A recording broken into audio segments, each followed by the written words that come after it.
Eddie Brock and Venom are back for the sequel to the 2018 hit about the symbiotic antihero. And like Cletus Kasady promised, there's gonna be carnage. Here's everything you might have missed in the ultra-violent first trailer for Venom: Let There Be Carnage.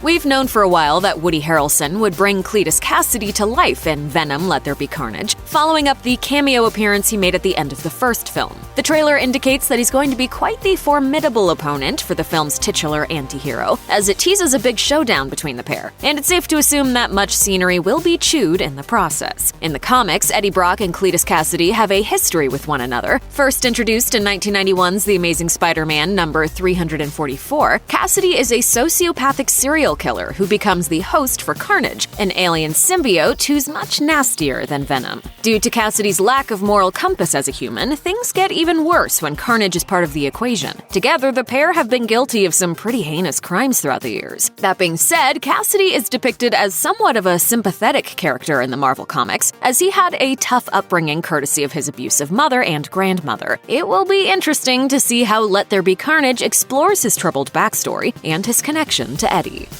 The trailer for Let There Be Carnage offers a brief look at the entrance to the Ravencroft Institute for the Criminally Insane, where Cletus Kasady is being held. The notorious supervillain was actually born in the asylum to his mother, Louise Kasady, as explained in 2018's Web of Venom: Carnage Born #1. Kasady finds himself back at his birthplace after he's captured for heinous crimes. There, he meets his love interest, Shriek, aka Frances Barrison, who also makes a brief appearance in the trailer, but more on her later. In the Marvel Comics, Kasady's actions led to the destruction of Ravencroft, which appears to happen in the trailer as well. It looks like Kasady is going to be executed by lethal injection, but something goes wrong as Kasady is screaming in pain and the windows of the room he's being held in shatter. The trailer then cuts to show a massive building up in flames, and we're led to believe this is Ravencroft. As it happens, there's comic book precedence for this incident. Famous Marvel villain Wilson Fisk funds the cleanup of the asylum in 2020's Ruins of Ravencroft #1, but there's some interference from Reed Richards, aka Mr. Fantastic of the Fantastic Four. Richards wants to ensure that the new facility is going to be used properly and is a thorn in Fisk's side. In Ravencroft #1, the Daredevil villain hires Norman Osborn and other famous Marvel baddies to work in the resurrected asylum.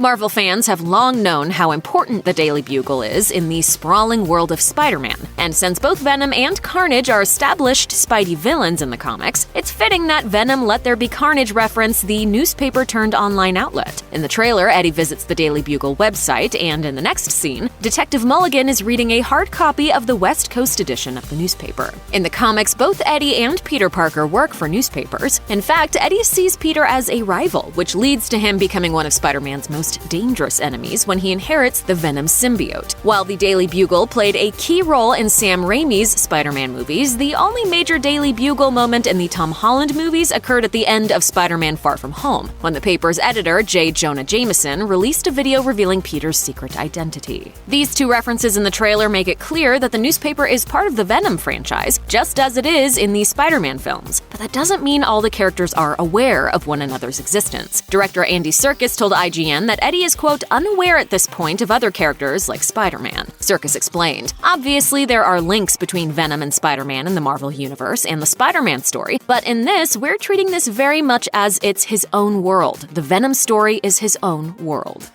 In the trailer, we see Detective Mulligan reading the Daily Bugle with a headline that highlights Cletus Kasady's hidden victims. While Mulligan may seem like your typical detective whose primary goal is to get justice for Kasady's victims and lock up the villain for life, there might be more to him than meets the eye. In the pages of Marvel Comics, there's a character named Patrick Mulligan who works as a police officer and ends up becoming the host for the terrifying symbiote Toxin, which has all of Venom and Carnage's powers but heightened to a greater degree. Could we see Toxin bind to Detective Mulligan and Venom too? Never say never. Watch carefully as Mulligan shuts the newspaper, and you'll spot a headline on another page that seemingly reads, Avengers lose to Nightmare. This could be a blanket statement or an incomplete headline. The Avengers have lost a battle to a nightmarish villain, or they lost in a nightmare of a situation. Or it might be a nod to the Marvel Comics supervillain Nightmare, who might play a part in Doctor Strange in the Multiverse of Madness. Now, behind Mulligan in this specific shot is a wanted poster for a man named E. Larson. Eric Larson Larson, spelled with an E instead of an O, is a popular name in Marvel Comics and has strong ties to Spider-Man. The author, publisher, and artist's first big works for Marvel came with 1990's The Amazing Spider-Man number 239, for which he designed the cover art. A year later, in 1991, Larson created the character of Cletus Cassidy in The Amazing Spider-Man number 344. The wanted poster in the trailer appears to be a nod to the former Marvel writer, and the intentional misspelling of his name might either be Sony Pictures' way of throwing a little bit of shade at Larson, or making the reference a bit less obvious. Larson left Marvel Comics in 1992 to create the comic book publishing company Image Comics. Still alive and well today, Image Comics is the publisher behind Spawn, The Walking Dead, Invincible, and Kick-Ass. Other former Marvel names who left with Larson include Todd McFarlane and Rob Liefeld, who co-created Deadpool and Cable.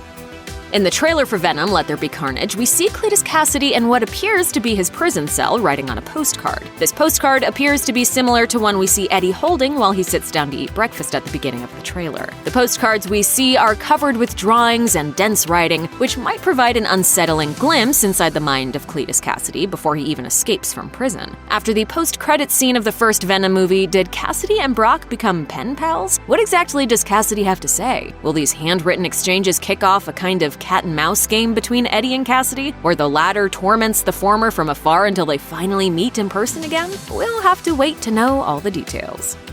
At one point in the Venom sequel's first trailer, right after an off-screen Cassidy says how the people who are left behind are waiting in the darkness for the rescuer who never comes, we see him smash the spider that crawls across his postcard, killing it instantly. This spider-crushing moment is a clear reference to the fact that both Carnage and Venom are villains of New York's own friendly neighborhood Spider-Man. Though Venom aims to fight evil, he's still a monster. But Cassidy, however, is much more menacing when infected with a symbiote, becoming Carnage, a monster with no moral compass. The main difference between Carnage and Venom as Spider-Man villains is that Venom, while often an antagonist to Spider-Man, has also teamed up with the heroic web-slinger. Carnage is an absolute villain who's stronger than both Venom and Spider-Man, and because he's taken over the serial killer Cassidy, he has no love for Spider-Man, hence the smashing.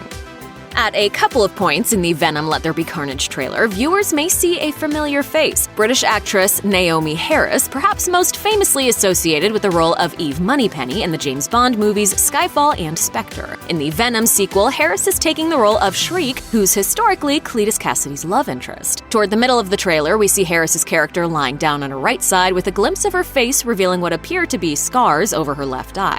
These scars seem to match up with the facial marking that Shriek's human alter ego Francis Barrison is known to have in the pages of Marvel Comics. In Marvel canon, Barrison is Cassidy's fellow patient at the Ravencroft Institute for the Criminally Insane, and he frees her when he escapes the mental institute. In the trailer, two figures can be seen walking away from a blazing structure, suggesting that Cassidy does destroy Ravencroft in the Venom sequel and that somebody leaves with him when he does. Later on in the trailer, we see Harris's character in a holding cell, kneeling on the floor with her head tilted back and letting out a high-pitched cry that could most aptly be described as a shriek. We don't know for certain at this point whether Cassidy and Barrison will be a couple, but Andy Serkis did note that Barrison is just as dangerous as her counterpart. The director told IGN, "She's a damaged soul, and she really has suffered in her childhood, but there is a real vulnerability about her, and she's in a lot of pain. She's been living in isolation for years and years." The filmmaker also referred to the character's twisted moral code, saying, "She has her own sense of fairness, and when that line is crossed, then you see a very, very dangerous dark side to her, and that's what we wanted to do with the character."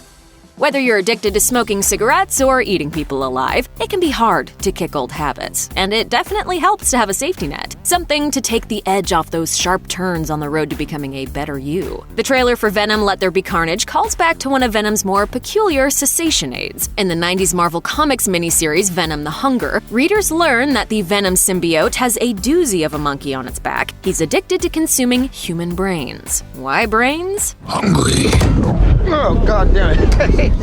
Among other things, human brains produce a chemical called phenylethylamine, which Venom had been milking from Eddie Brock's brain for years, leaving it dried up. A few issues of extreme shenanigans later, and Eddie and Venom's symbiote realized that they could get the same sweet phenylethylamine rush from a bar of delicious chocolate. The trailer for Venom: Let There Be Carnage shouts out to this storyline in a couple of ways. First, Eddie posts around his apartment helpful reminders to not eat anybody. Then, in the final moments of the trailer, Mrs. Chen, Chen, the protection racket she was running in the first film, now firmly on the other foot, says she doesn't have the Wonkalicious brain substitute that Venom so desperately needs, so Venom just brings up the idea of eating her instead. The chocolate delivery hasn't arrived yet. No! We had a deal. You gonna stop protecting me? I am happy to eat, Mrs. Chen. No, you cannot eat, Mrs. Chen. It's a silly note to end the trailer on, but then again, isn't that part of what makes the Venom franchise so much fun? Venom Let There Be Carnage is set to open in theaters on September 24th. Check out one of our newest videos right here. Plus, even more Looper videos about Venom Let There Be Carnage are coming soon. Subscribe to our YouTube channel and hit the bell so you don't miss a single one.